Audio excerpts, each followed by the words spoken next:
Buenas noches. Bueno, vamos a dar inicio a la actividad que nos reúne hoy acá eh, con la invitación de los estudiantes de la asignatura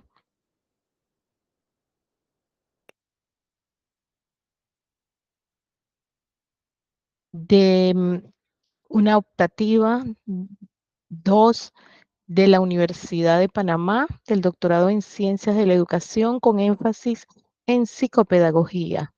Quienes invitamos a la disertación al profesor Marco Fidel Barrera, quien es licenciado en Comunicación Social, periodista, con una maestría y doctorado en Filosofía, investigador, escritor de numerosos textos, coordinador del Programa Internacional para la Certificación en Hologogía de CIDA-CIPAL y director general del Centro Internacional de Estudios Avanzados CIPAL, quien hoy nos acompañará con una disertación sobre la vida como continuum, proceso formativo hologógico. Bienvenidos todos a esta actividad. Adelante, profesor Marcos. Muy buenas noches.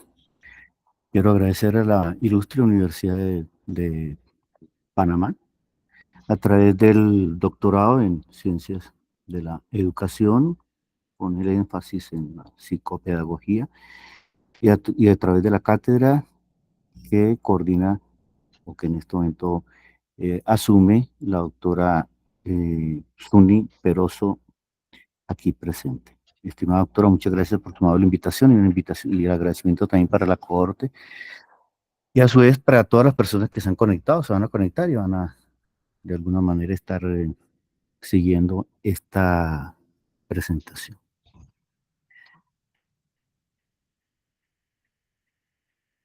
Quiero comentarles que esta es una actividad que, desde el punto de vista de la temática, es de mucha vigencia, de mucha importancia, pese a que los estudios relacionados con estas líneas de investigación que tienen que ver con la psicología evolutiva, con la condición antropológica, con la antropología filosófica, solamente se han ido reservando cada día más a ciertos ámbitos intelectuales de la ciencia y la investigación, siendo tal vez vedados y desconocidos en otras disciplinas y en otras vertientes de la ciencia. Por eso me alegra mucho esa invitación y percibo que hay una posibilidad extraordinaria de hacer un acercamiento a estos temas que son muy sensibles, que tocan mucho lo que todos nosotros hacemos, realizamos en torno a los procesos de la ciencia y del conocimiento.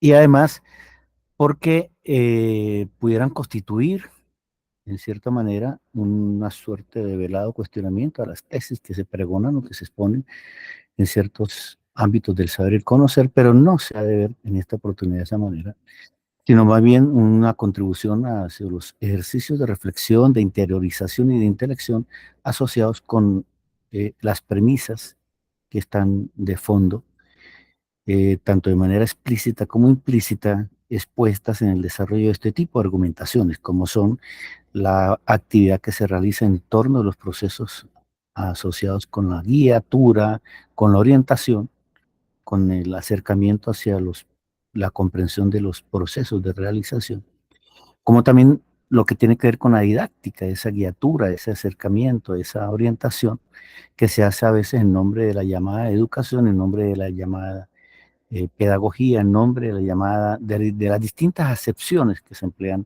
en torno a esos nobles propósitos.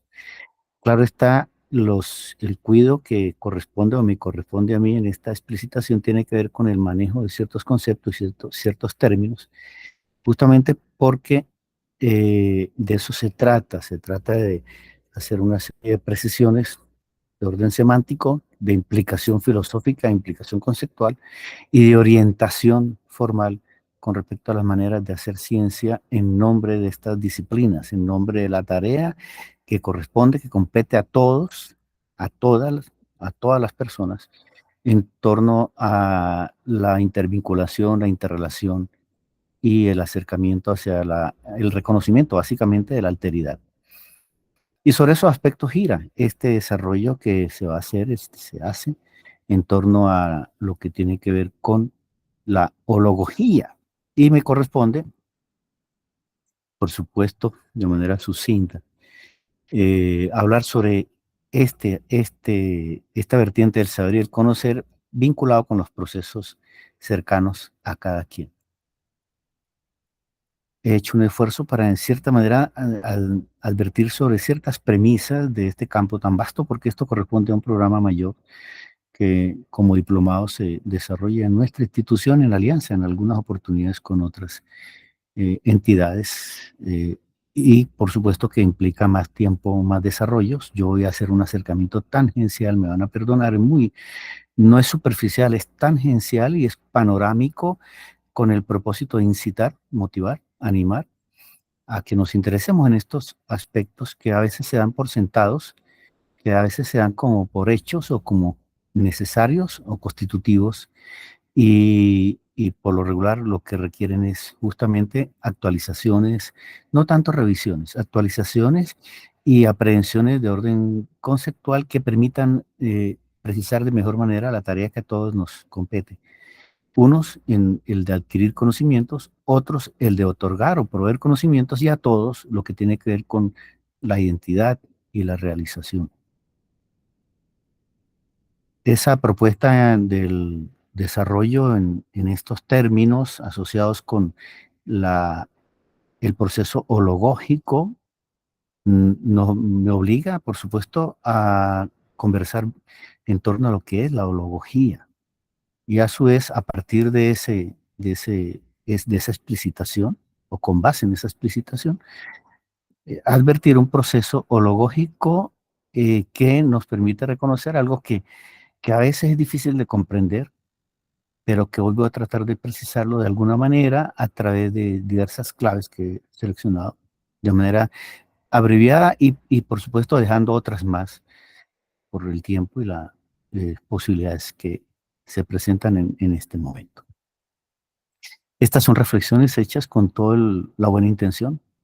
No son propósitos básicamente digamos, de corte imperativo, ni mucho menos, ni tampoco en forma de sentencia, sino como compartir las reflexiones y las inquietudes que nuestra institución al equipo de investigadores y sobre todo al equipo que se ha dedicado durante cierto tiempo a indagar sobre la familia, sobre la juventud, la adolescencia, sobre la actividad que se cumple en nombre de las gestiones que se interesan en los demás, llámese, insisto, educación, llámese formación, llámese a veces asesoramiento, guiatura, en fin, incluyendo las asesorías, las tutorías y las consultorías. Se hace a fin de comprender de mejor manera el hecho científico y en este caso la condición humana. Esta es una reflexión que honra la concepción humanista, es una orientación fundamentalmente humanista, porque si bien estamos tal vez atiborrados de técnicas, estamos atiborrados de propósitos e intencionalidades orientadas hacia la búsqueda de la información, del conocimiento, eh, las líneas de investigación que tal vez también se requieren tienen que ver también con la condición humana directa, con aquellos con quienes compartimos, con quienes estamos, con quienes nos vinculamos, con quienes nos interrelacionamos, porque a veces en nombre de la investigación y con base en un diseño tal vez documental, se soslaya la condición humana y se hace un acercamiento a la condición humana a partir de eh, digamos, un soporte bibliográfico que está bien esto, pero tiene más sentido o tal vez tendría una exigencia el que estos estudios y esos cotejos y esos arqueos y esos propósitos de indagación nos lleven directamente al encuentro con los demás. Pero ya lo sabemos, ese encuentro con los demás es fundamental para precisar de mejor manera el encuentro consigo mismo. El texto de referencia, el cual me refiero, y permítame hacerlo porque es que es el texto básico para esta comprensión en todo su inicio. Esta es la tercera edición. Yo estoy preparando la cuarta edición. La primera se publicó en el tal vez en el 2003, si mal no recuerdo. Actualmente este texto está agotado en físico, se consigue solamente en Amazon, no es publicidad, sino es que quien me preguntan cómo consigo ese texto, tendría que apelar a Amazon, que lo tiene, y en la cuarta edición yo estimo que este año, a final de año, debería estar circulando. Y es un texto donde estos aspectos que voy a esbozar están contemplados ahí en buena proporción. La otra edición va a tener otras incorporaciones, por supuesto, y también esto nos sirve para tener en cuenta cómo citar para los trabajos que muchos de ustedes están haciendo investigación, están haciendo trabajos de grado, o les puede interesar esto desde el punto de vista académico, y las citas son académicas, por supuesto, son de importancia en el desarrollo de los constructos que identifican ese trabajo, esos propósitos. Para efectos de la referencia al desarrollo de la disertación, hay una forma, no colide con la forma APA ni con otros instrumentos, simplemente es una opción. Nos advierte la importancia de citar fuentes vivas, de citar momentos y efectos de los cuales quedan registros, como en este caso, que queda la grabación y la referencia y la grabación constituyen soportes de importancia para su actividad académica.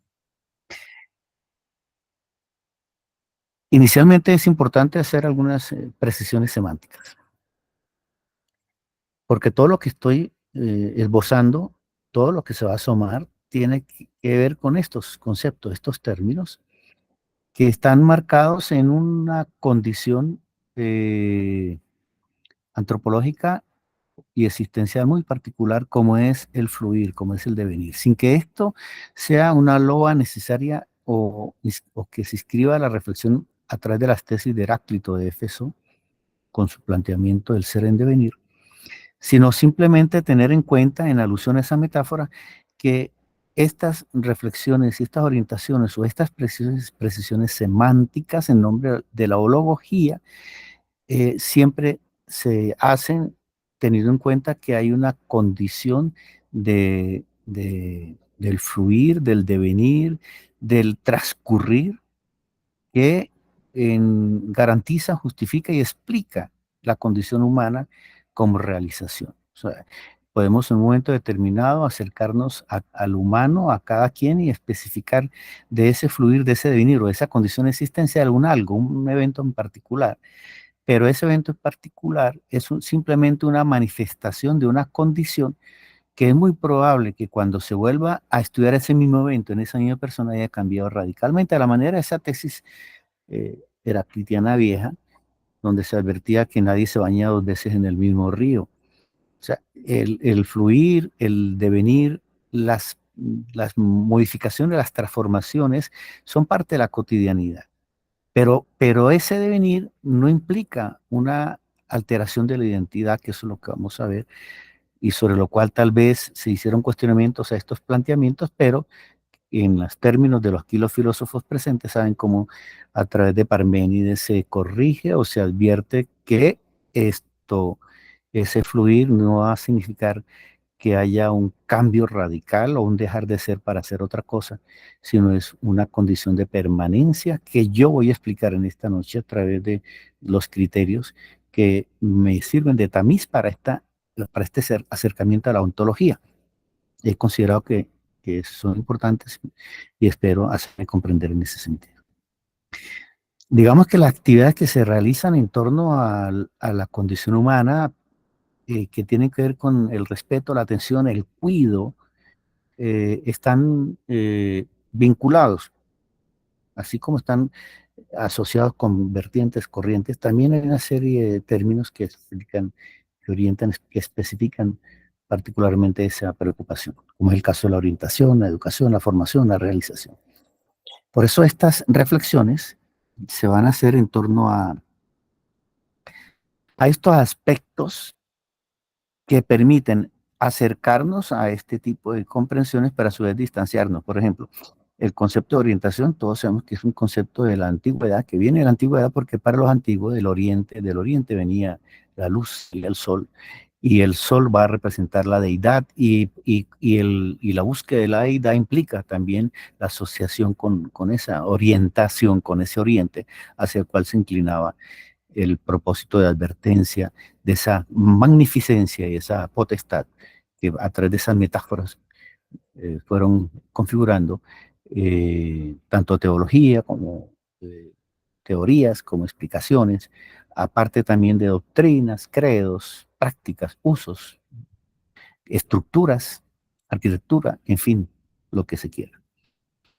Entonces, la actividad del devenir siempre ha tratado de explicarse de distintas maneras y se han conjugado una serie de conceptos que siguen vigentes, pero que sutilmente han ido, digamos, como que ajustándose para cierto tipo de precisiones y orientándose también o adjudicándose a cierto tipo de propósitos a fin de propiciar también la emergencia de otros conceptos, por ejemplo, como el de educación.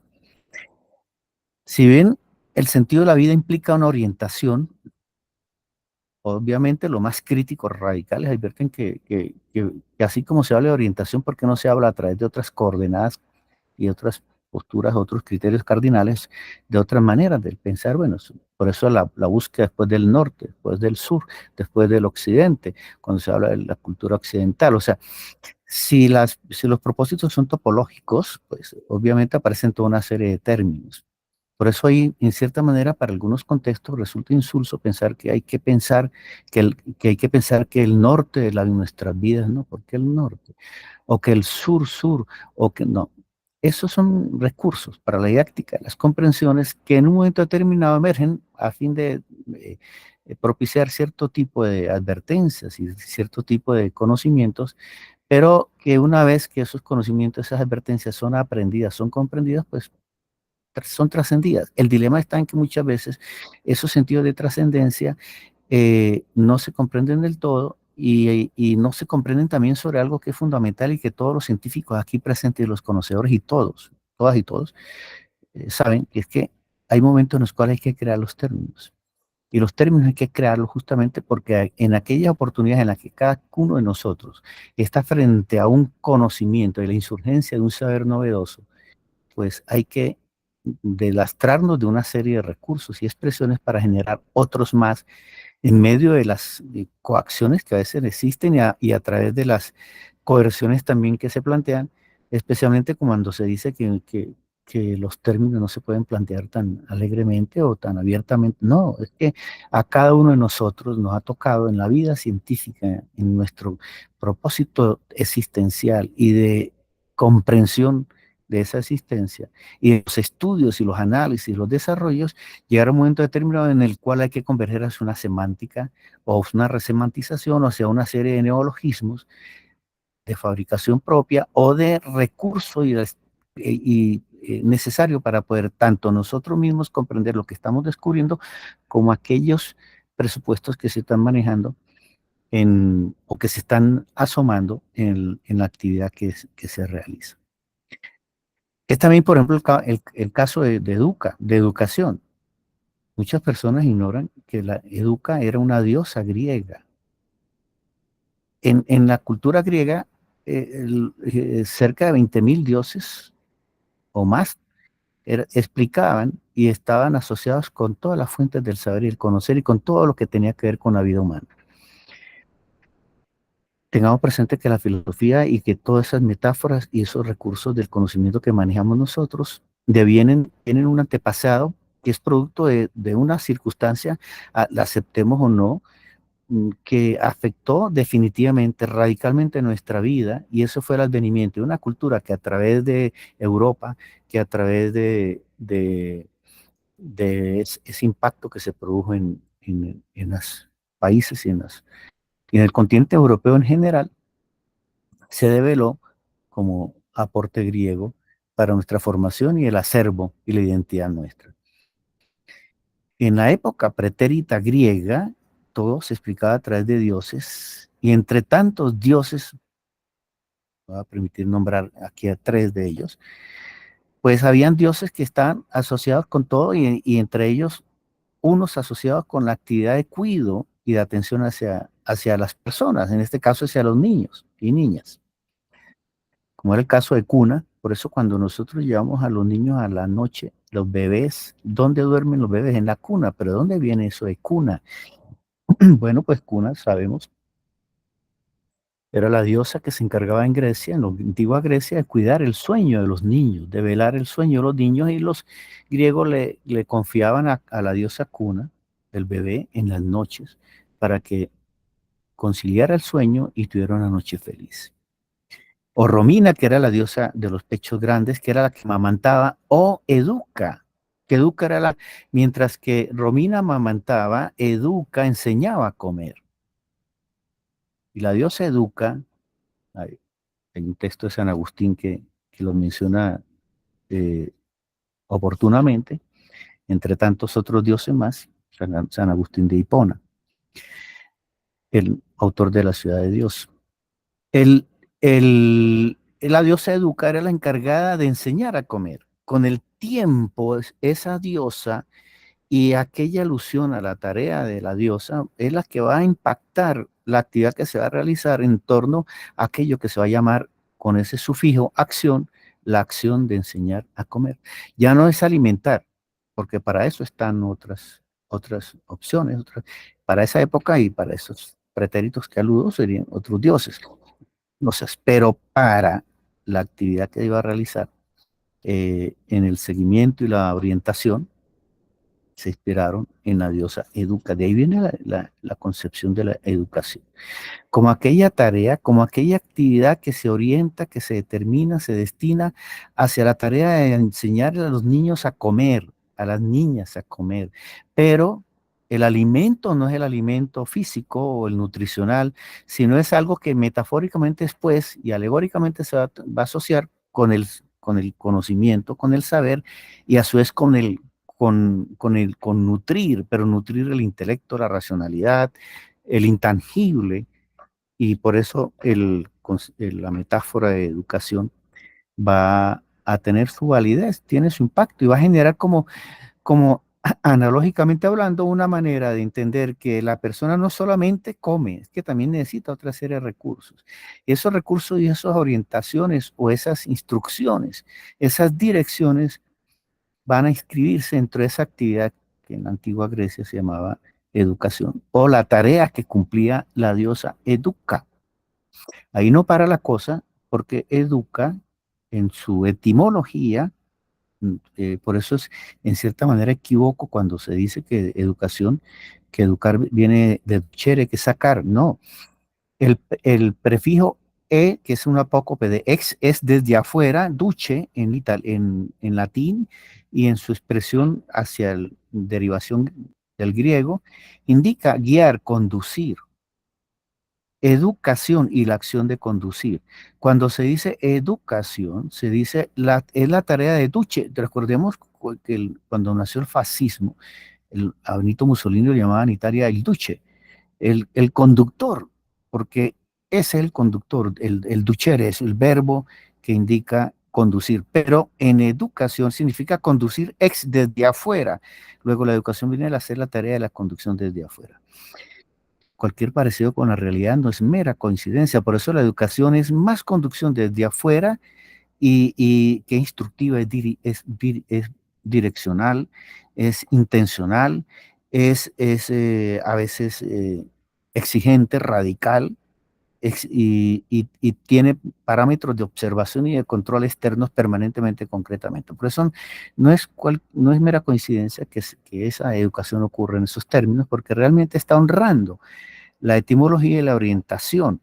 Lo que pasa es que hay otras maneras también de atender y de importarse e interesarse cada quien en la actividad tanto personal como de los demás y particularmente en las distintas etapas de la vida que se van viviendo. Paro aquí porque esto es un tema de más complejidad, pero también de mucha riqueza histórica en ese sentido.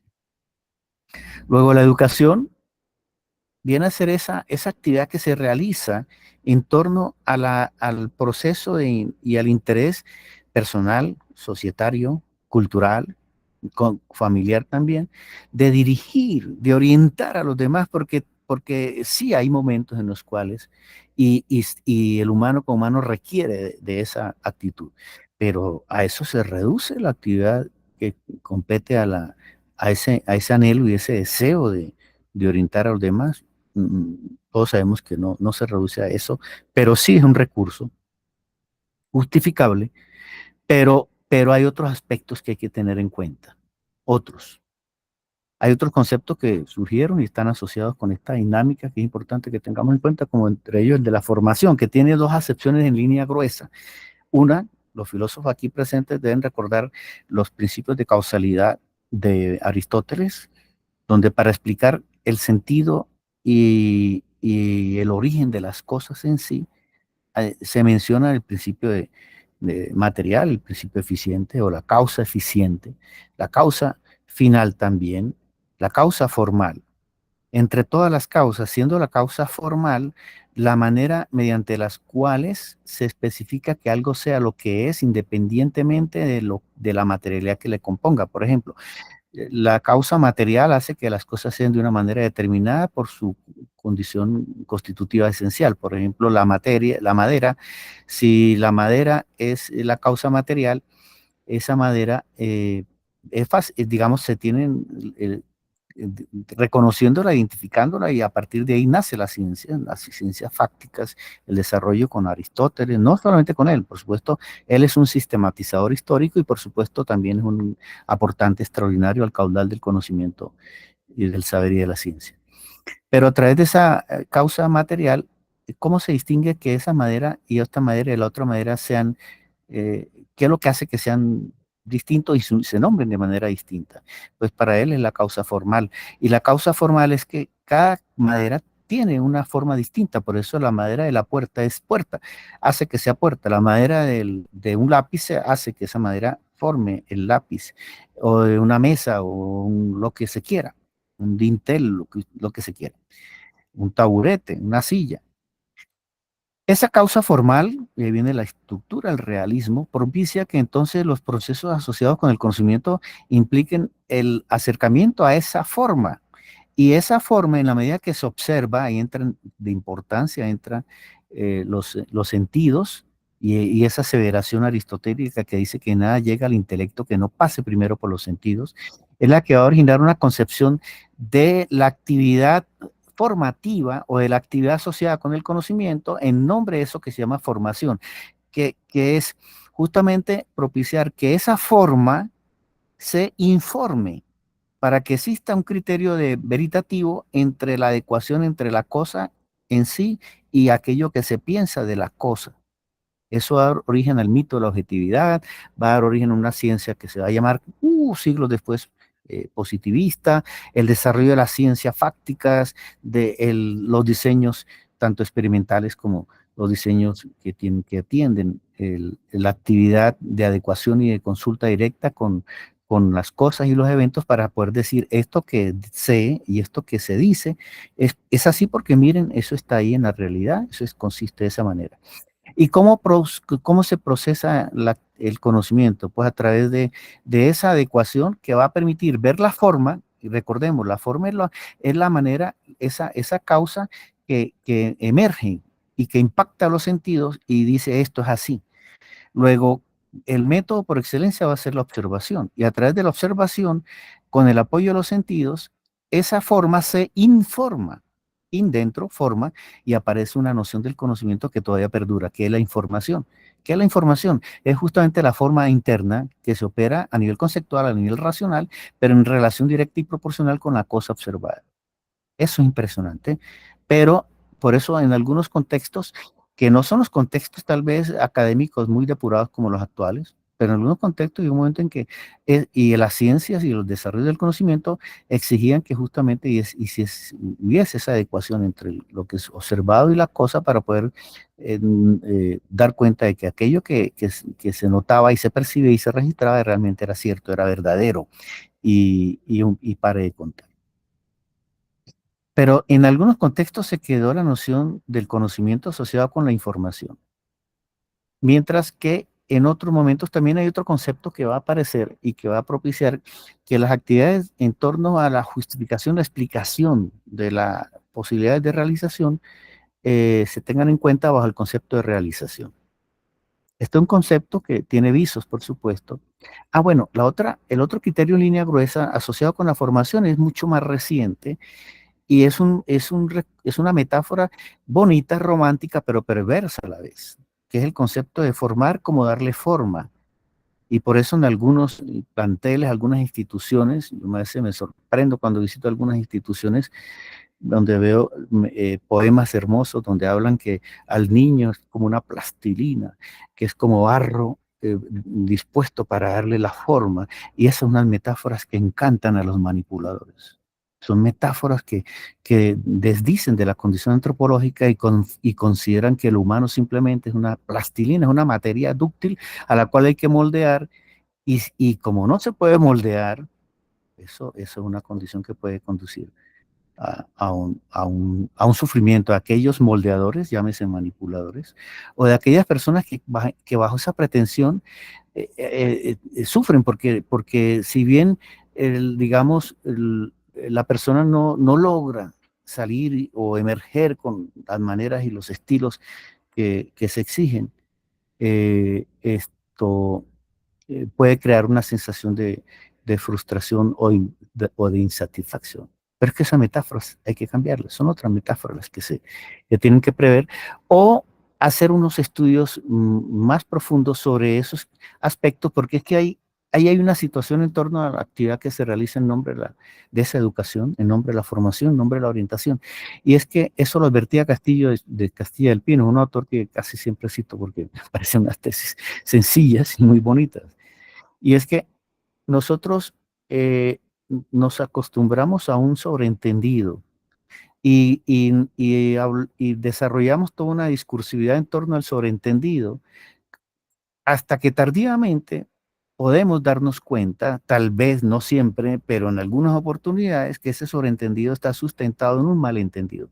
Mejor dicho, no hay entendido formal en ese sentido, es un sobreentendido. Es un sobreentendido que no está entendido. Y como no está entendido, Castilla del Pino lo advierte muy bien, incurrimos en el malentendido.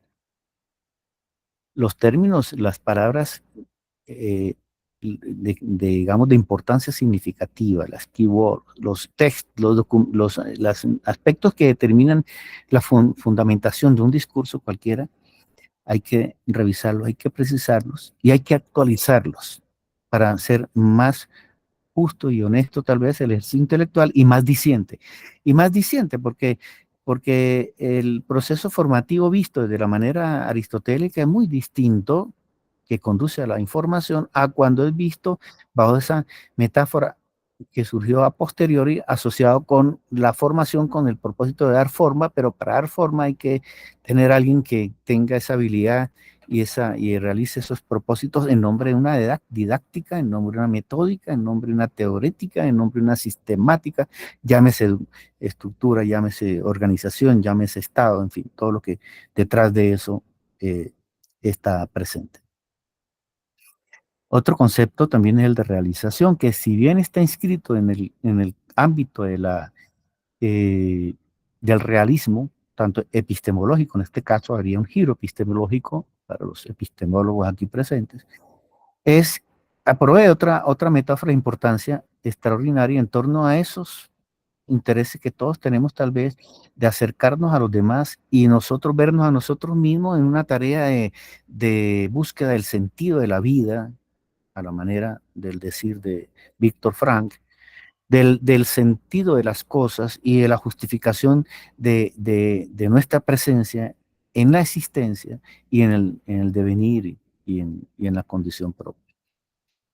Porque la realización tiene implicaciones de importancia, pero tiene también una justificación en el sentido de que aquello que explica y justifica o determina el sentido de la orientación o del sentido propio de unos y de otros, se da es en el contexto de las vivencias, en el contexto espaciotemporal y eso tiene que ver con la realidad. Y ahí viene el contexto de realización. La realización es esa manera mediante la cual el humano como humano va viviendo, va perviviendo, va resolviendo y en ese proceso se da cuenta tanto el sí mismo y los demás y configura lo que ocurre. Llámese cultura, llámese proceso civilizatorio, llámese familia, en fin, lo que se quiera.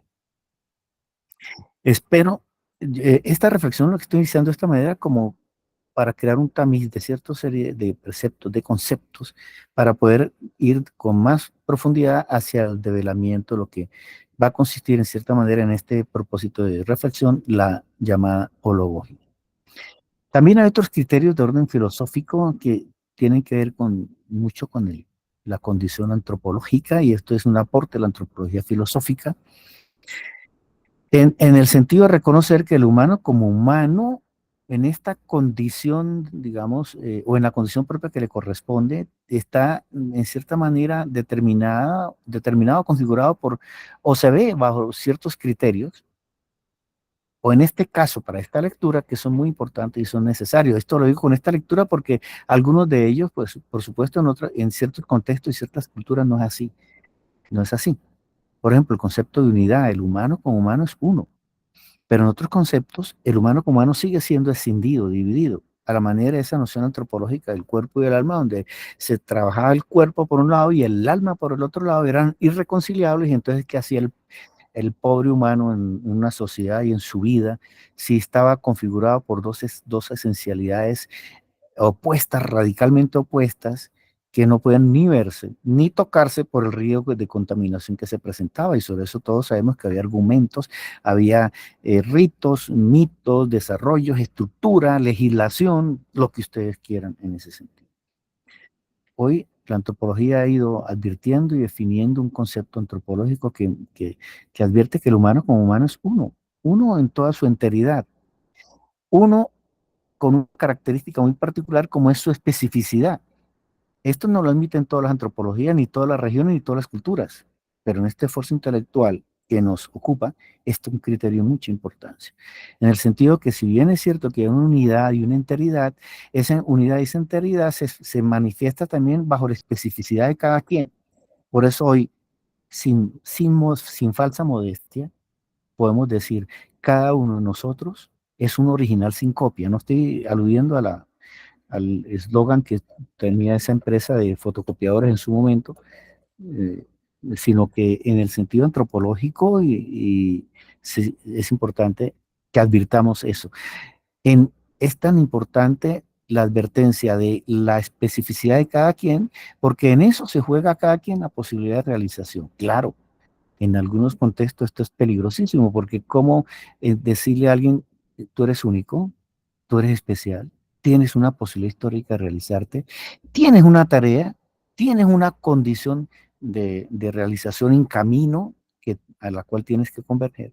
Mientras que en otros contextos eso se niega a favor de una homogeneidad, de un patrón común, de una normalización, como el propósito tanto de las vertientes que vienen de las ideologías como de las vertientes asociadas con otras formas del pensar y el conocer, como el caso del positivismo, o de las vertientes que intentaron normalizar. ¿Ustedes saben por qué se crearon las normales en nuestros países del occidente? ¿Por qué las normales? Porque el propósito inicial era normalizar una manera de crear una condición de reconocimiento de la diversidad a partir de la especificidad de una forma común para todos. Y eso permitía y era más práctico y más fácil para evaluar, para enseñar. Hoy todos esos aspectos dentro de la logogía se están perdiendo. Nos están perdiendo porque está emergiendo otra serie de criterios de importancia, pero la época de la normalización ya pasó. Las pretensiones de hacer formar a las personas o crear las condiciones de igualdad de igualdad absoluta para todos, se sabe que eso despersonaliza, anula las posibilidades de realización y lo que genera son patrones comunes de orden ideológico que llevan a eh, situaciones de control social soberano en general, pero sobre eso no nos vamos a detener en esta oportunidad porque es fácil de reconocer y de apreciar estos aspectos en los diplomados esto motiva mucha controversia y acalorados debates como corresponde. El otro aspecto es la universalidad, que si bien el humano es una enteridad y nadie dejó algo de sí para estar en este evento, en esta oportunidad, estamos enteramente. Esa enteridad se hizo a nombre, ama tu propio, de tanto así que aquí podemos leer el nombre de cada uno y decimos, ah, qué bueno, mira este personaje, mira esta persona, están, porque hay un aspecto que determina el que cada quien sea dentro de esa especificidad y tenga su voz, su manifestación, su presencia, su identidad, su reconocimiento y en consecuencia su dignidad y todo lo que compete en ese sentido. Pero el otro elemento es la universalidad, porque esa especificidad de cada quien no hace que cada quien sea el único en el mundo, sino que es una especificidad y un sentido de unidad que es para toda la humanidad. Por eso las actividades que tienen que ver con el reconocimiento del sí mismo tienen que pasar por el reconocimiento de los demás, a la manera no fue Ratzinger, es esto, Karl Rahner, este filósofo alemán, cuando nos advierte a través de, creo que es el Misterio Salutis, para los que provienen aquí de la orientación, eh, en cierta manera asociado con la antropología teológica. Hay una frase muy bonita de Karl Rahner, dice, para decir yo tuve que decir tú primero. Y si lo vemos el ejemplo del niño, los niños cuando nacen o en su proceso, digamos, de desarrollo y crecimiento, no dicen primero yo, dicen tú, dicen papá, mamá, y después con el tiempo, al poco tiempo, con base en esa interacción del núcleo familiar y el núcleo más próximo, ellos empiezan a reconocerse a sí mismos. Esto es hermoso. Lo que pasa es que con el transcurrir de la vida se nos olvida que para decir nosotros, yo, tengo que decir tú primero. Pero ese reconocimiento de los demás implica también el reconocimiento propio. Luego, es una noción que marca una universalidad distinta y para la cual hay contextos que no están preparados. No están preparados para esta aceptación. Nosotros sí. Culturalmente, sí, porque el mismo hecho de que nos estemos planteando esto ya es una posibilidad abierta para la admisión del reconocimiento, la instrumentación y la ratificación de esos propósitos en ese sentido. Y hay otros más, entre ellos la integralidad, eso no lo vamos a tener, es un módulo completo de importancia extraordinaria, que es fascinante, que es un módulo de romance, pero es un módulo filosófico, de antropológico, de estudio, de exigencia y de posibilidades abiertas. Y dentro de esas condiciones está un concepto que es el de continuidad. El de continuidad yo me voy a permitir explicarlo dentro de un momento, después que estos conceptos también los asociemos con estos tres criterios para poder decantar hacia la hologogía. Todos esos procesos, toda esa actividad que se realiza, ha ido como estructurándose a través de varias vertientes. Una de ellas es la pedagogía. Todos sabemos que para el origen, la etimología de estos términos alude la pedagogía a paidos y a gein en griego, que es acompañar. ¿A quién? Al niño, a la niña. En, es, alude tanto al acompañar como al acompañante, que tiene en algunos momentos distintas acepciones. En otro momento era un esclavo, en otro era una persona que era llamada justamente para atender ese requerimiento. Pero siempre era el apoyo de alguien para poder orientar a otro, y en este caso eran los niños, las niñas, porque PAI 2 justamente es una expresión educada, adjudicada a esa etapa. Por eso aparece la pedagogía. La pedagogía es como el arte, llamémoslo así, no está el arché, el arte, la expresión arte en su condición etimológica, perdón, que pasé la mano por la pantalla, sino que es una manera de decir, la pedagogía viene a ser justamente esa actividad que se realiza en torno al acompañamiento del niño y de la niña. Y por eso en el desarrollo de la pedagogía hay capítulos muy importantes, que si bien vienen de otrora y vienen de las primeras culturas, porque eso es una condición natural, aún en los pueblos más antiguos, el propósito inicial de subsistencia implicaba la protección del más débil, del más frágil, del niño, de la niña. Y esos procesos, en la medida que se van acercándose y van surgiendo los saberes y el conocimiento y una cantidad, y la ocupación de los tiempos, pues van van perfeccionando ese campo que va a llamarse cuido del niño y de la niña, la pedagogía. Y esa pedagogía va a también nutrir y proveer una serie de desarrollos, a la manera, por ejemplo, de Piaget, que hace todos los estudios a través con sus hijos y a partir de prácticamente esos estudios de caso a hacer toda una cantidad de afirmaciones que impactaron de tal manera que moldearon el sentido del acercamiento, la orientación y la comprensión de de esas niñas y esos niños durante cualquier cantidad de siglos, incluyendo el actual. Y a la manera del filósofo que dijo que bendito mis imitadores porque van a heredar mis errores, los imitadores o los seguidores de Piaget pues imitaron los errores de Piaget. Y hoy tardíamente nos estamos dando cuenta de qué errores tan impresionantes se incurrieron o están expuestos a través de las teorías de Piaget.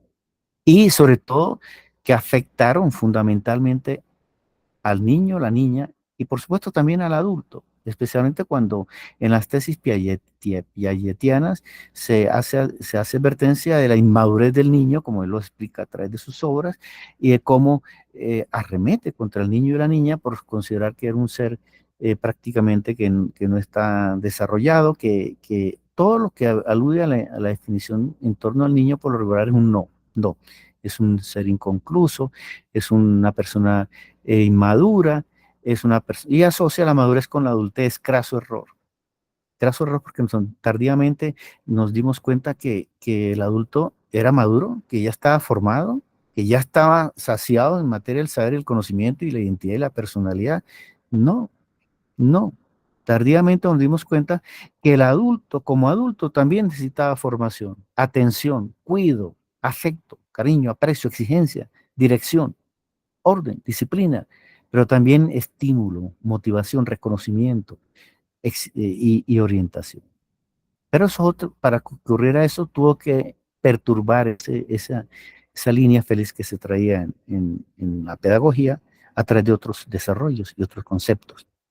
Y por eso la pedagogía se fue llevando a otros conceptos, a otros contextos, abusando del uso del término, porque Paidós es niño, niña. Por eso hablar de pedagogía de adultos, no, a menos que esté trabajando el niño interior del adulto, ya, pero será una excusa un poco trivial. No, con el adulto hay que hablar en otros términos. Y el joven, no, la pedagogía no, porque el joven ya no es niño ni niña, es joven. Por eso van surgiendo distintas expresiones.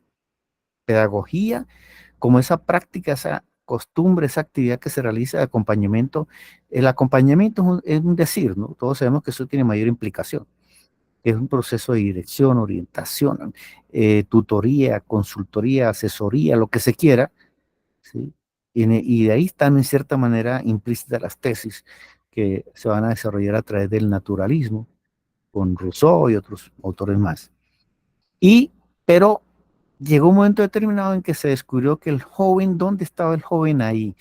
¿Y dónde estaba el adulto? Por eso van a surgir en tiempos más actuales las propuestas asociadas con la efebogogía, que bien en la antigua Grecia ya existían, porque hubo efebogogía en Grecia, pero como un propósito, digamos, de acompañamiento, de dirección, de orientación y de atención, se desarrolló a través de tesis como los que algunos investigadores en Argentina en su momento desarrollaron en la década del 80, 90 del siglo XX, pero también con los presupuestos de la atención hacia la importancia de orientar y formar al joven de manera específica, de manera particular. Se pensaba que las universidades, pero las universidades escasamente es una minoría de la población a que concurre allá.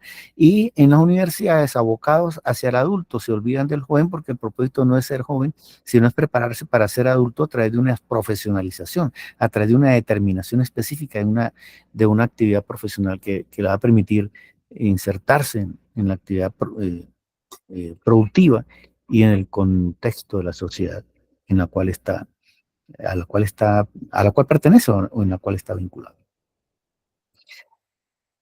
Pero con una característica esencial o llamativa o determinante. Y es que por un lado están los niños, por otro lado los jóvenes, y por otro lado los adultos hubo intentos todo el texto, debemos reconocer el texto, de, por ejemplo, de Félix Adam, de Venezuela, cuando a través de su texto titulado Andragogía advirtió de la importancia y la necesidad de que se atendiera también al adulto. Y por eso que se intentaron crear universidades andragógicas. Y hoy se sabe que el adulto también necesita compañía. Y el que no lo reconozca pudiera estar asociado con un acto de soberbia o tal vez no darse cuenta. Pero es que hoy se reconoce que todas las edades requieren asesoría, que todas las edades requieren acompañamiento, que todas las edades necesitan estímulo, orientación, apoyo, explicaciones, también exigencias. No solamente la exigencia es para el niño o la niña, aún más cuando la exigencia se constituía básicamente un abuso de poder o era un simple ejercicio de la autoridad que se reducía a lo crudo de una autoridad, que era el poder, y en el poder lo único que puede haber son represión, arbitrariedad y pare de contar. ¿Y qué hace la estructura educativa en general o qué hace el sistema en general? Pues está prácticamente en condiciones favorables, pero desfavorables. Tiene el potencial, tiene todas las posibilidades para plantear y replantear y transformar, pero en algunos contextos importa más normalizar y crear las condiciones más bien para que ciertos valores, ciertos aspectos y ciertas cuestiones de orden ideológico, de orden cultural, de orden filosófico, de orden también simbólico, se instituyan para poder crear una condición de adherencia, de vinculación y particularmente, y en eso tiene mucho que ver el positivismo, de control social. Pero yéndonos a ese juego de términos, entonces, ¿qué es lo que va a hacer que se requiera entonces o emerja como una expresión que permita entender que esa actividad formativa, que esa actividad de acompañamiento, que ese ajeín griego, se mantenga en todas las edades y advierta que el ser humano es, primero, como es continuo, vive un devenir y un proceso de realización permanente que va a explicar lo que hoy se explica lejos de las posturas piagetianas y otros intelectuales que secundaron esos propósitos. El de hacer creer que había una edad de la madurez y a partir de esa edad lo que le correspondía era ya el adulto vivir su adultez maduro, con todos los criterios y todo el conocimiento, pamplinas. Hoy se sabe que todas las edades tienen su propia oportunidad, que la misión del niño no es decirle espérate para que seas adulto o que espérate cuando seas más grande, no, es que si no se le deja que sea en ese momento, se va a generar un trauma o una situación de tal magnitud que va a afectar el futuro y va a negar la posibilidad de realización o le va a crear un problema de tal magnitud que si no tiene las orientaciones o no, digamos, tiene comprensión y apoyo, pues va a vivir momentos de dificultad eh, formal. Por eso surge la logogía. Ese término, si me permiten, lo acuñé en el año, el primer ejemplar de logogía era un folleto que circuló, si mal no recuerdo, en el 2004, 2003. En ese momento, en los estudios que veníamos haciendo en nuestra institución de holística, nos preguntábamos, bueno, y dentro de una concepción holista, donde la condición holista habla de la totalidad, la integridad, ¿cómo debe ser ese proceso asociado con el seguimiento, el acompañamiento, el ajeín griego? Pues tiene que ser hologógico y surgió el concepto de hologógico. Lo acuñé en esa oportunidad y a partir de allá hemos venido trabajando estas precisiones, básicamente como una advertencia que es fundamentalmente antropológica. Miren, el humano es un continuo, el humano es un ser que vive una permanente posibilidad de realización, pero el humano no tiene como finalidad una edad determinada, porque cuando llega a esa edad determinada se va a dar cuenta que aún falta por recorrer y que eso que se le planteó como condición finalista no lo es, sino que es una condición que va a estar marcada por la oportunidad, la circunstancia, el devenir. O sea, en otras palabras, todas las edades tienen su propia madurez, todas las edades tienen una oportunidad de privilegio y la actividad formativa de acompañamiento, de orientación, tiene que respetar, considerar y apoyar esa situación de manera tal que el niño como niño sea niño, que la niña como niña sea niña, que el puber, que la puber vivan esa condición propia, que el adolescente, a propósito, el concepto de adolescencia no es el que plantea la OMS, otras condiciones de decir que el que adolece, porque si es porque adolece, yo creo que todos adolecemos de algo, luego todos somos adolescentes. El adolescente en sentido etimológico significa el que se está haciendo a sí mismo, porque es aquella persona que se está preparando para tomar decisiones propias. Por eso ese acto de rebeldía y de distanciamiento y de soberanía propia, porque este adolescente necesita prepararse para tomar sus decisiones. En fin, lo que se quiera. Y, y luego el joven y el adulto, todas las edades son importantes. Hoy, por ejemplo, aquí entre nos, estaba hablando con una persona que ya tiene cerca de 80 años, más de 80 años, y es impresionante cómo está en un momento en el cual está necesitando afecto, orientación, comprensión, que lo guíen, que lo orienten, ¿ves? Que lo reivindiquen en muchas cosas, así como cualquier momento, cualquier persona en cualquier etapa de su vida, porque la condición formativa o la condición de acompañamiento es permanente. Esa es la hologogía, es la actividad de orientación, de acompañamiento que se da en todas las edades.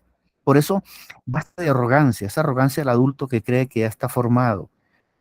No, el adulto le corresponde en su condición de adulto vivir esa adultez, pero sentirse feliz, realizado por esa adultez, independientemente de las situaciones y vicisitudes que confrontó en los momentos anteriores, cara al futuro que está por venir, pero disfrutando el presente con todas las posibilidades y todas las oportunidades, porque en ese proceso yo voy a explicar de ahora, voy a hacer un giro ahora un poquito, tal vez ontológico, para explicar un poco de cuestiones que tienen que ver con esos procesos de realización que han afectado, que afectan, pero que si los percibimos con la sensibilidad y la oportunidad nos pueden ayudar a comprender de mejor manera nuestra propia especificidad, las situaciones que estamos confrontando y las posibilidades de realización que tenemos en un momento como el que nos ha tocado vivir y nos toca vivir porque son momentos únicos, son especiales, son inéditos y si los dejamos pasar por delante y, y no comprendemos eso, corremos el riesgo, no tanto de frustrarnos, ni mucho menos, pero sí de perder oportunidades de privilegio, de intentar ser más felices, más productivos, de comprender más a los demás y dar mejores aportes a, a, a diferencia de quienes están con sus rabietas, sus molestias, sus situaciones de enfado y de sus actitudes generando problemas de orden mayúsculo, porque las guerras y los conflictos no lo originan los niños ni las niñas, son los adultos maduros. Los maduros, los adultos que consideraron que habían llegado a un momento determinado en que estaban ya preparados para qué. ¿Para qué? Si esas condiciones y esas decisiones están afeando la condición antropológica y afectando sensiblemente la historia particular de cada quien. Desde el punto de vista ontológico, ¿cómo se explica esto? Mira, el ser es, no hay otra oportunidad, nosotros somos, pero somos en el sentido ya de realización, no, porque es que el humano como humano es un ser que se realiza en la medida que sigue siendo. Nosotros no podemos decir en un momento determinado, voy a dejar una semana, me voy a separar y voy a dejar de ser. No, porque es que aun cuando deje de ser, seguirá siendo, o sea que es inevitable. O sea, no hay otra oportunidad, digamos, no hay otra condición distinta desde el punto de vista ontológico. Por eso el ser es un ser que se realiza, que se va manifestando y va vivenciando la manera de cada oportunidad, de cada circunstancia. Entonces aquí entra Heráclito y entran Parménides para los filósofos aquí presentes y con invitación a estudiar los fragmentos de Heráclito y el poema de Parménides. Y es que el ser que es, pero en cada oportunidad y circunstancia le toca ser a la manera de la oportunidad y circunstancia, siempre siendo. Y esa es la tarea nuestra, en cierta manera, ontológicamente, es cómo realizarnos de manera tal que siempre seamos, pero no seamos como ayer, sino que seamos a la manera del momento, de la circunstancia, con base en lo que hemos sido, pero también con puertas abiertas a lo que seremos, porque de lo que nosotros seamos en este momento todavía debe depender la orientación, el sesgo, el giro, el énfasis antropológico personal. Y esto es una tarea fascinante, es una tarea que corresponde a cada quien en lo personal, pero también corresponde a cada quien con respecto a con quienes conviven en el momento, la oportunidad, la circunstancia. Por eso esto se complejiza porque implica la alteridad, implica la interpersonalidad, implica la relación.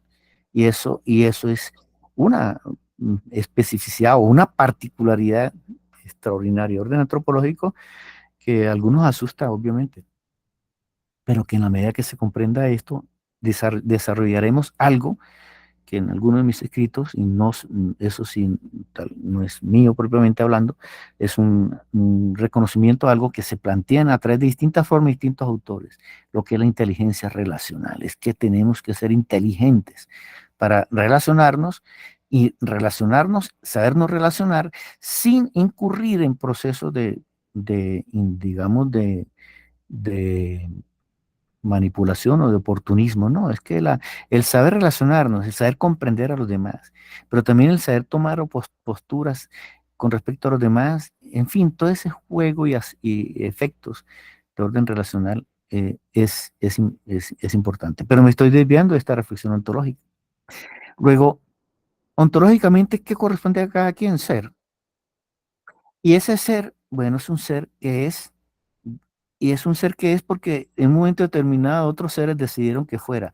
Y eso garantiza que ese ser tiene una conexión impresionante, histórica, con los pretéritos, con los antecedentes. Y esos antecedentes remiten a los progenitores, a los abuelos, bisabuelos, tatarabuelos, el patrón cultural, el proceso civilizatorio, tal y como la filogenética ha venido demostrando y cómo a través de los procesos de ontogénesis se ha ido develando tanto hacia el pretérito con respecto a los ascendientes como hacia el futuro con respecto a esa progresión, esa continuidad que ampara la posibilidad histórica del continuum antropológico que ahora es continuum histórico y continuum cultural. Esa posibilidad entonces fortalece la condición neológica, porque es como propiciar que el ser humano sea a la manera del momento y la oportunidad siendo siempre, siendo. Entonces, el énfasis no es en el hacer ni en el quehacer. ¿Y por qué no nombramos el hacer y el quehacer? No hacemos énfasis en el hacer y en el quehacer y en el aparecer. Porque es que mientras se sea lo que se es, todo lo demás viene por añadidura. ¿Sí? Cuando, cuando el quehacer, el hacer y el aparecer obvien el ser, prácticamente se incurre en procesos graves de identidad y de personalización. Por eso la preocupación fundamental es ser lo que se es en la manera y en los términos que corresponde y en la particularidad, los valores, la identidad, las características, las cualidades de cada quien.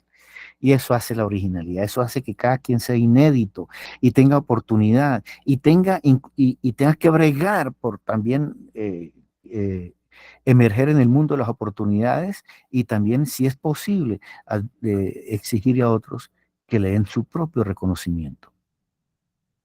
Y anotado aquí, la realización es una permanente posibilidad. La actividad de acompañamiento a la GEIN de realización se da en la relación, en el contexto, en la oportunidad, en la circunstancia.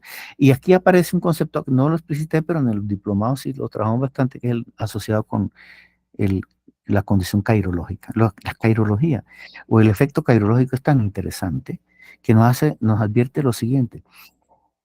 Todos tenemos la oportunidad de ser y por extensión de vivir, de manifestarnos, de expresarnos, de realizar lo que queramos, en la oportunidad que nos toca, y esta es la oportunidad que nos toca. Porque si no aprovechamos esta oportunidad, los griegos advierten, el kairos es la oportunidad, y la oportunidad es esta.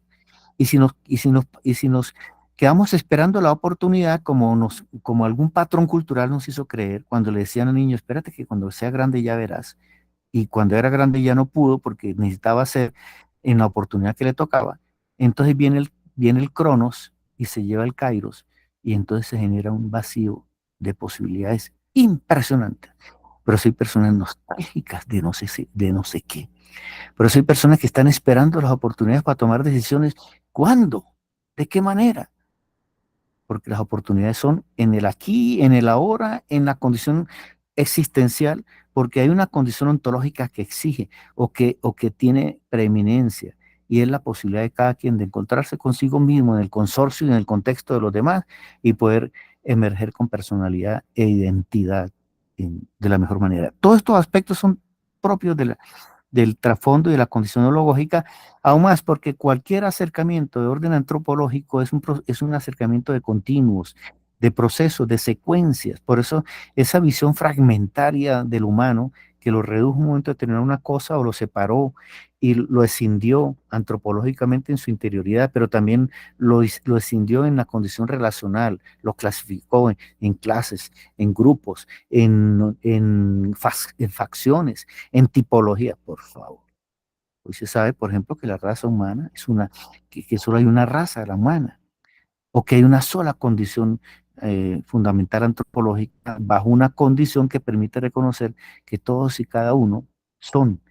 Pero claro, esto se dice y nosotros lo decimos con mucha facilidad, pero ¿cómo decirle esto a los pueblos de allá del Oriente que están signados por una cultura religiosa o metafísica? ¿O cómo plantear esto a unas culturas que son racistas o que determinan el valor de la persona por la militancia de una ideología determinada o en un credo o en fin, lo que se quiera? Esto va mucho más allá de esos tipos digamos, de anticipaciones y de precogniciones y de prejuicios a fin de amparar el reconocimiento de fondo de que es el humano como humano en toda su condición de vida, tiene una oportunidad, un privilegio, una responsabilidad, una tarea de ser, de realizarse. Y la condición del estudio, de la familia, de la sociedad, del Estado, es amparar que eso ocurra. Allí donde eso no ocurre, entonces están cometiendo esto, se está afectando sensiblemente la condición humana, la condición antropológica. Por eso la hología es profundamente humana, profundamente dignificante en ese sentido. Las condiciones ontológicas y existencial, escrito aquí, corresponden a progresiones, desarrollos, procesos, continuación. Esto es importante, es un concepto muy particular que es de la antigüedad, que hay teóricos como Whitehead que en la actualidad lo pregonan a través de los procesos, pero que ya en el pensamiento anterior, ya lo hemos visto, se ha explicitado de mejor manera. La condición existencial es una condición existencial de procesos, de progresiones, de dinámicas. Por eso lo intento que se hizo en nombre de la educación, de precisar un momento y una condición determinada y a partir de ahí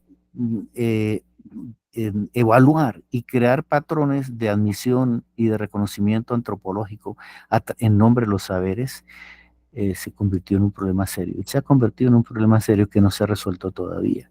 Pero esos propósitos tan singulares de determinar en un momento determinado una cualificación a fin de crear una estereotipia o adjudicarse a una estereotipia instituida en nombre de la evaluación y de los procesos del conocimiento es complicado y amerita estudio, reflexión, profundización y personas sensibles a la condición antropológica y también a las maneras mediante las cuales hoy el conocimiento y las maneras de aprender y el conocer deben ser vistas a fin de garantizar que eso que se llame educación, que se llame formación, que se llame estructura, lo que se llame, realmente consagre y ordene todas las condiciones de esas configuraciones a favor del humano en esa cualidad histórica permanente de progresión, de dinamismo, de permanente actualidad, porque, insisto, dentro del contexto lógico, todas las edades son importantes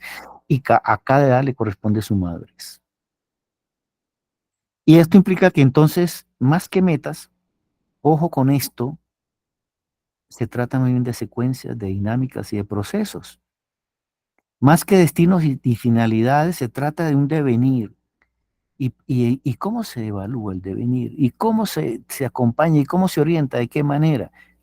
Eso implica, es un reto, tanto a la imaginación como a los procesos y a la psicología y a la didáctica y todos estos aspectos que hemos mencionado, como la metódica, la pragmática, la teorética, la investigación. Más que cambios y progresiones, realización. Aquí quiero aludir brevemente a estas dos perversiones que son de fondo, ¿no? Una es que con propósitos finalistas, o sea, que hacer creer que en la vida esta es una finalidad, esta es vivir de fines en la vida, sin negar la importancia de las finalidades, entonces se consagró un problema de la ciencia y del conocimiento que se expresa a través de la parsimonia, que es el principio de parsimonia. El principio de parsimonia es como, digamos, yo necesito resolver las cosas de la mejor manera, de la forma más práctica y posible a fin de conseguir el objetivo final. Y si tengo que en un momento determinado sacrificar pasos o aspectos cruciales, no me importa porque al final me gradué. Esto es una metáfora. Por eso explica el por qué muchas personas en su vida que quieren hacerse ricos, pues acuden a cualquier cosa, o que quieren tener un título, entonces apelan a cualquier otra cosa. O que quieren salir de una condición determinada porque esa es la finalidad, obtener ese proceso. No, la vida de finalidades está caminando hacia la vida de vivencias, de explicaciones, de disfrutes, de transición, del devenir, del desarrollo de las posibilidades, porque en ese proceso y en medio de esa acuciosidad y ese imperativo teleológico, de falsa teleología, porque la teleología o la finalidad tiene que ver mucho con los procesos de realización, se sacrifican amistades. Por eso hay momentos en los cuales las personas pueden estar conviviendo 10, 15 años de su vida en una actividad llamada educativa y al final pierden las amistades. Son pocos los amigos, pocas las amistades, pocas las oportunidades, porque las finalidades son las que entonces van a marcar el sentido de las cosas. Pero hay otras cosas más. Igual que la perversión, bueno, yo las conjugué, tanto la parsimoniosa como la teleológica. ¿Qué hablaríamos o de qué se hablaría en términos antropológicos de realización? Pudiéramos decir de realización hasta cuando no surja una metáfora más diciente o que plene de sentido esa ansia y esas posibilidades de realización que se están planteando.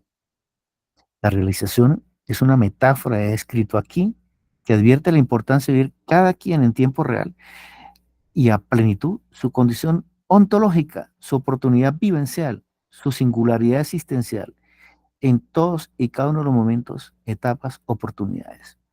Claro, esto es fácil, se dice, pero es muy difícil. Pero es que es fácil, pero es difícil.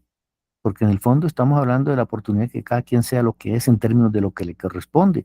Y eso implica tanto ejercicio de libertades, posibilidades, de privilegios, pero también asumir responsabilidades y cumplir con tareas, a la manera de ese mandato bíblico en, en Hechos de los Apóstoles.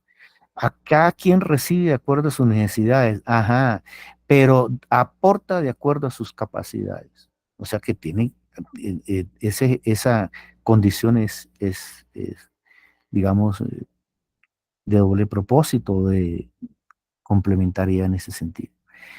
La realización de la oportunidad existencial de concretar la propia posibilidad histórica en la relación, en el devenir, en el quehacer, en las circunstancias, bajo una metáfora que nos advierte o algunas precisiones que están muy asociados con la ciencia, el conocimiento en general y con todas las metáforas y con todos los recursos del saber y el conocimiento que han ayudado a comprender que venimos de antes, que vivimos ahora, que viene un después y que este después, si bien tiene una expresión en cada quien muy particular con respecto a su propia existencia, continúa a través de la humanidad con esas condiciones de relevo o de continuidad, de progresión que garantizan que la humanidad, que siempre haya humanidad y haya posibilidades de realización. La logogía es el proceso de seguimiento, también de acompañamiento. Entonces, ¿qué es la logogía? Orientación y dirección que ocurre en torno al humano desde antes de nacer. Esto ya viéndolo como casi que estructuralmente. ¿Cómo ver la logogía ya a nivel tanto macro como en lo personal. Pues hay que ver que el humano como humano, desde antes de nacer, tiene explicación y después de su vida también tiene explicación. Y en ese tránsito tiene explicación, tiene motivos tanto para vivir como para existir, como para realizarse, y tiene motivos para que en esa condición existencial garantice que después de su propia pervivencia se prolongue y continúe tanto a nivel de las descendencias como de los aportes, los desarrollos, las iniciativas y y la vivencia con sentido que otorgó a su propia existencia. La relación ontológica como continuum, ¿sí?, corresponde a una dinámica progresiva asociada con cada momento, con cada oportunidad y circunstancia. La actividad de seguimiento y acompañamiento participa de estas condiciones. Luego, la hología va a atender los procesos asociados con el antes de nacer, con esas etapas y esos momentos, esas secuencias, se habla más de secuencias que de etapas, asociados con los diferentes momentos de la vida particular de cada quien, y a su vez con, eh, con los momentos que están asociados con la muerte y con la vivencia post-mortem, porque se entiende que la muerte es una forma de vida, es una forma de continuidad y y es una coyuntura de legados que corresponde y sobre los cuales también hay que trabajar y potenciar. El proceso logógico debe verse como el continuo de un solo evento, la realización humana, que se expresa a la manera. Entonces ya no se divide la pedagogía, los jóvenes por otro, no, cómo crear las condiciones para que se forme, para que se acompañe, para que se oriente a cada quien de acuerdo a la manera, las posibilidades, las circunstancias, ¿sí?, ya sea como en su condición prenatal, como en su condición de recién nacido, de neonato, como también en su infancia, en su pubertad, en su adolescencia, en su juventud, en esa adultez que le corresponde, en esa etapa de adulto mayor, hasta el momento en el cual esas condiciones, por supuesto, están, eh, digamos, llamadas, digámoslo así, a trascender. Por eso en esta metáfora o en este recurso asociado con los gráficos de Euler, podemos decir que el PAI 2, ¿sí?, ese PAI 2 está, es como el proceso de acompañamiento y seguimiento en un momento determinado que está asociado con las primeras edades. Después, hasta el momento de que surge la condición efebogógica de acompañamiento ya en esa transición de adolescente joven hasta llegar a la condición adulta, y en esa condición adulta emerge el concepto de logogía que euleriza tanto la pedagogía como la efebogía y la andragogía, pero no hablando como que si fueran etapas y momentos, no, que simplemente se va a hablar de hologogía. Y la hologogía va a amparar y comprender la condición de vida, de orientación y de existencia de todo el humano y de todos los humanos. Esta es una reflexión introductoria, porque todo lo que viene después en este proceso, a lo cual me retó la doctora eh, Suni, me invitó muy amablemente, queda como un esbozo. ¿Cómo se grafica, cómo se comprende ese proceso logógico a partir de los diferentes momentos y edades? Bueno, eso ya es una tarea que corresponde a estudiar.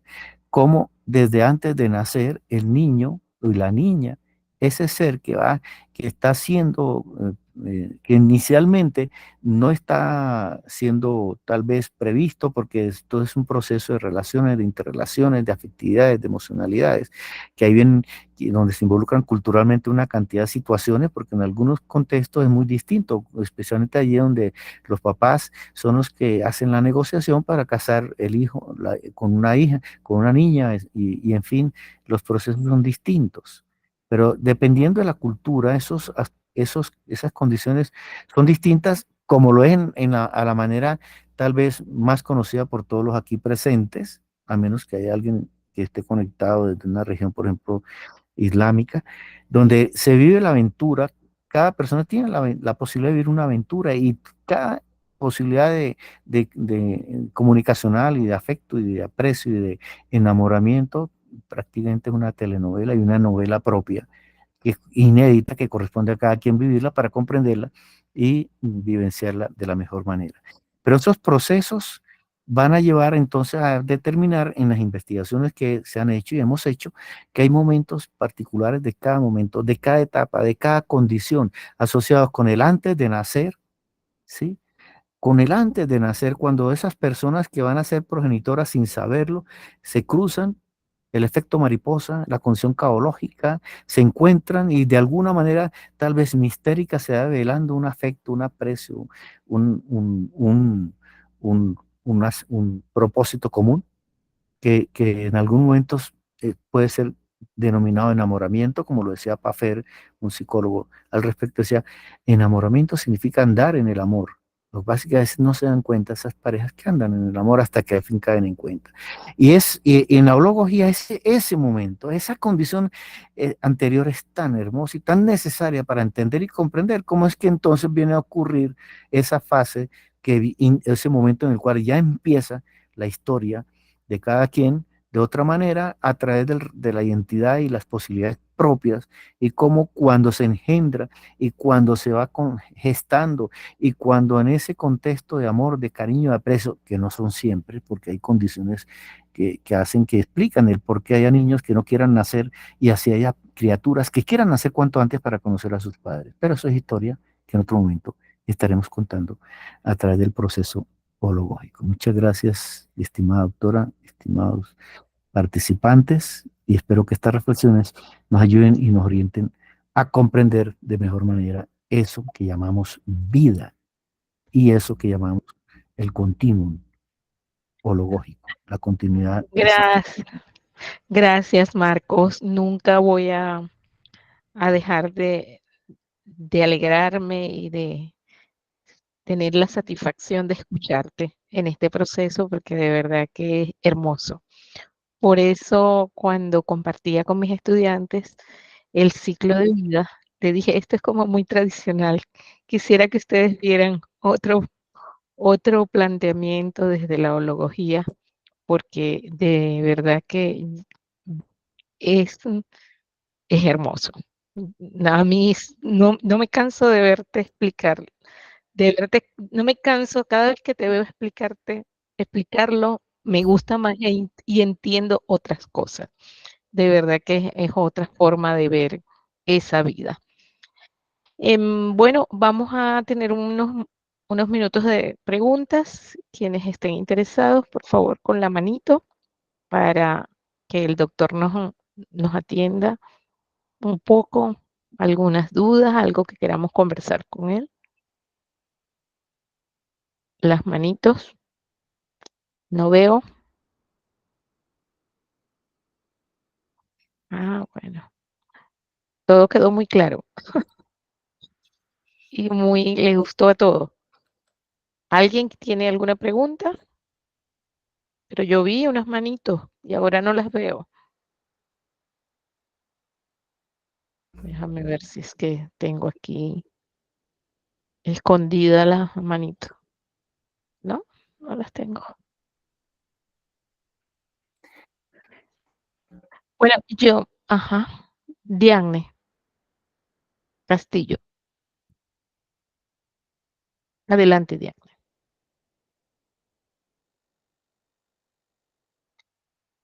No te escuchamos, creo que tienes el micrófono cerrado. No, quería algo, buenas noches. Quería una información más específica desde el punto de vista ontológico, de la axiología, de esa parte de la teoría fundamentada.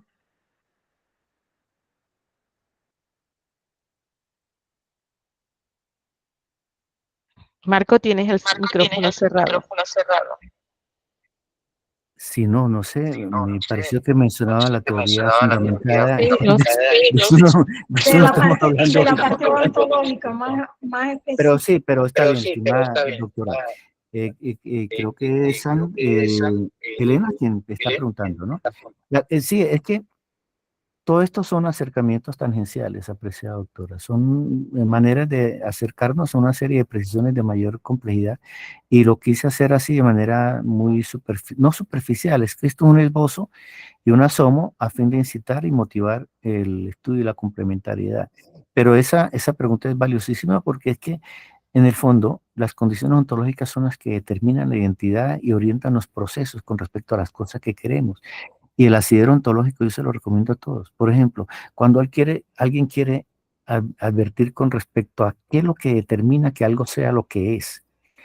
Si nosotros nos ponemos a observar lo que hacen y las cosas que ocurren, pues podemos perturbarnos porque a veces hay cosas que se hacen y ocurren que tal vez no corresponden, pero si nos concentramos entonces con respecto a lo que algo es, entonces aparecen en consecuencia lo que en consecuencia corresponde a eso que es, y eso nos va a permitir evaluar y entender de mejor manera los procesos, tanto las perturbaciones, diría yo, a veces las injusticias o las inconsistencias en términos de Popper, o las falencias, pero siempre bajo un asidero ontológico, porque de otra manera podemos incurrir en lo que la filosofía de las ciencias llama el péndulo de Foucault, que entonces nos vamos a valorar las cosas de una manera, después nos vamos a valorarlas de otra forma, pero perdimos el sentido ontológico de la cosa en sí. Lo voy a explicar, esto son complicaciones para nosotros los filósofos, pero como estoy con un grupo de filósofos y de doctorandos y doctoras y doctores, pues se puede entender de mejor manera. Es como cuando en un contexto académico, en nombre de la investigación, se rechaza el positivismo y entonces pasamos de una investigación confirmatoria a una IAP. Aquí solo hacemos IAP. Es que el problema no se trata de hacer esta forma de ciencia u otra ciencia, se trata de hacer ciencia en general, donde están tanto las propuestas del positivismo como las propuestas de las maneras interactivas de hacer ciencia, o otras como las devenidas del estructuralismo o las venidas de los ontologismos epistemológicos, en fin, de donde se quiera. Entonces el asunto es de fondo, es cómo propiciar de mejor manera que el hecho científico ocurra con los propósitos del saber y el conocer que creen las opciones para unos y otros y no consagren un ejercicio exclusivo, monista, absolutista, que afirme un saber determinado, pero que niegue otras posibilidades en ese sentido. Y eso lo logramos si nos profundizamos en torno a lo que es la investigación, los procesos de la ciencia, el conocimiento, las maneras lógicas del discurrir y las maneras mediante las cuales el conocimiento está aflorando, se está manifestando, en fin, de cualquier otra forma. Luego eso implica estudio, análisis, consideraciones a profundidad, que no son dos cosas del otro mundo, simplemente es a veces nosotros poner el cariño, el énfasis, la intencionalidad y unirnos con gente interesada en la materia, porque gente que no esté interesada, pues nos dispersa, obviamente. No sé, pero muy interesante su inquietud, estimado doctor. Gracias, Marcos. Por acá dice Zaira, ¿es prudente decir que desde la hologogía se considera al ser como biopsicosocial? No es que sea prudente o imprudente, sino que el concepto biopsicosocial es un concepto que acuñó el mundo bioverán en Brasil hace años, y después recogió la OMS para advertir algo que ya se estaba advirtiendo hace rato a través de Teilhard de Chardin, a través de una cantidad de filósofos y científicos en pleno siglo XX que trataban de superar, por un lado, las condiciones monistas, llámese materialistas, mecanicistas, positivistas, en fin, como también las concepciones binarias que reducían al humano a dos elementos y le impedían ampliar las posibilidades de realización. Entonces, eso es un antecedente muy importante, es el mundo pioesano, lo pueden encontrar tal vez en internet.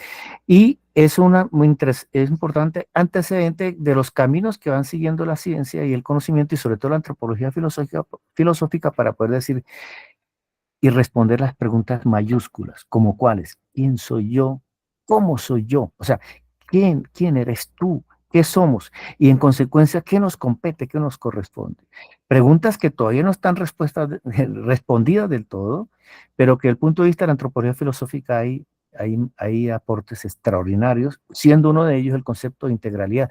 Y yo los invito, estimada doctora, por favor, le avisará a los más interesados en la materia, que uno de los próximos estudios que vamos a realizar de antropología filosófica en lo que es develar el misterio, la integralidad, no se lo pierdan.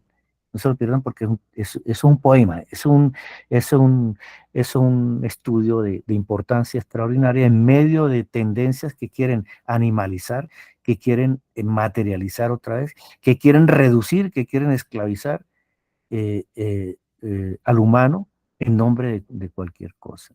Entonces, esa es una inquietud válida y va en esa línea, va por ese lado, pero es más que esas explicitaciones, pero da pistas muy buenas para comprender esa integralidad. Muchas gracias. Gracias a ti, Marcos. Dice Farides, excelente disertación, porque podría todo lo explicado por el doctor Marcos Fidel ser el contra del epistemocentrismo.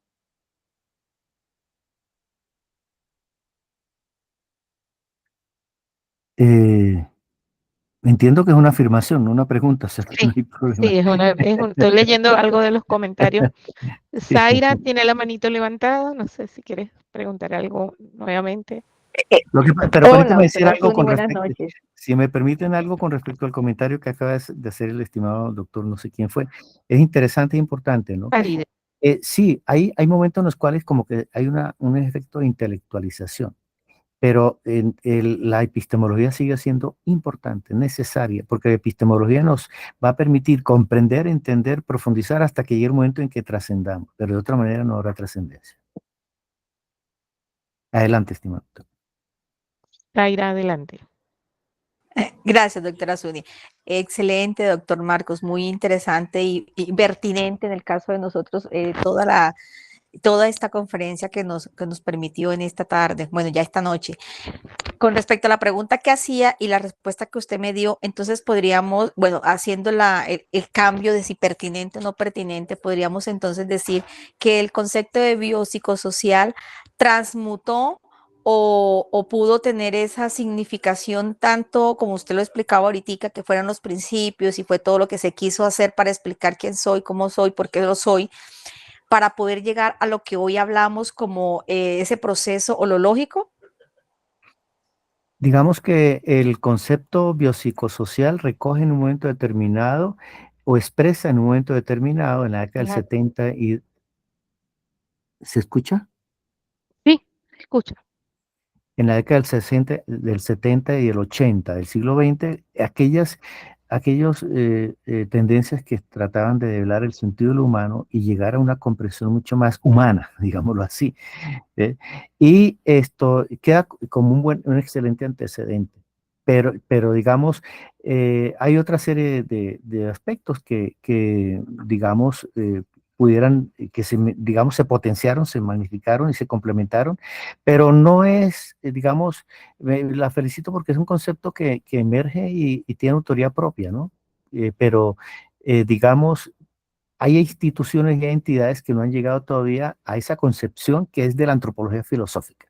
Hay un texto que yo recomendaría en este caso que es justamente el Humanismo Integral de Maritain y que tienen un antecedente más en esa línea que son los aportes de Teilhard de Chardin y Jacques Maritain en su momento a través de sus obras, ¿no? Pero sí, sigue siendo válida, pero eso como criterio didáctico, hablar de esas dimensiones, pero el concepto de integralidad es el momento como de eulerización. Esta expresión eulerizada es didáctica. Cuando hablamos de una concepción eulerizada, cuando se logra un momento determinado con la integración de los saberes en la emergencia de una serie de formas de explicitación que sorprende. ¿Ves? Entonces, para allá va la cosa. Gracias, Marco. Comenta Yamili del Carmen, como docente estoy sumamente agradecida por esta temática. Creo que este acompañamiento a los niños y niñas en un espacio de aprendizaje tiene una gran responsabilidad.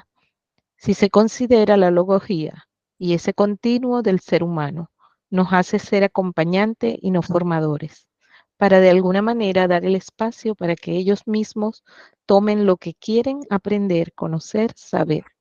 agradezco este tema. Gracias, Gracias.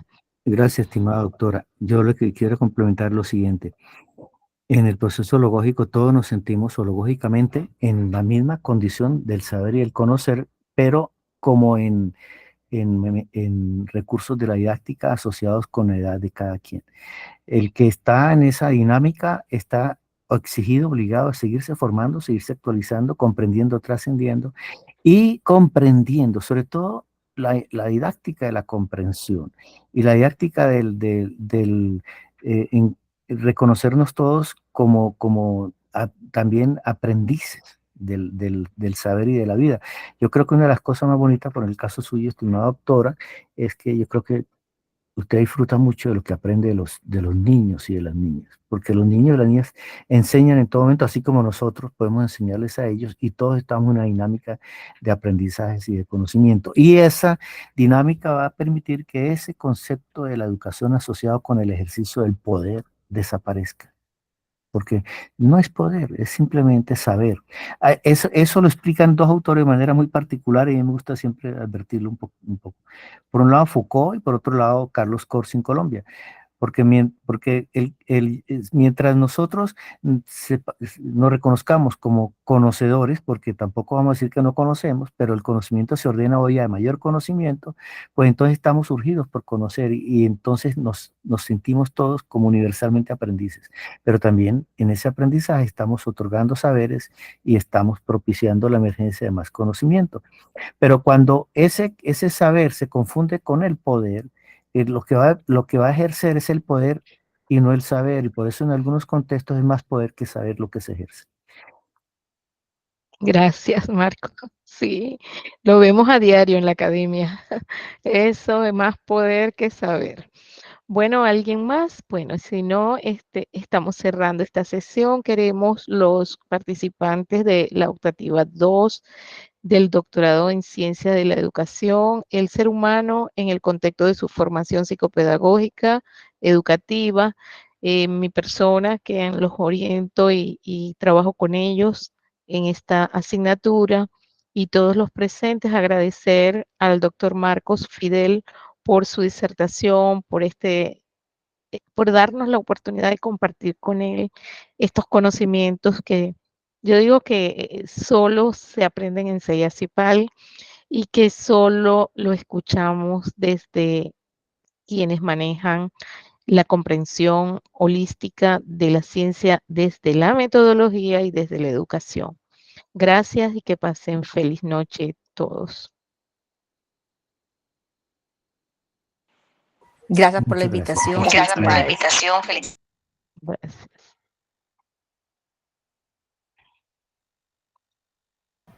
Gracias por la invitación.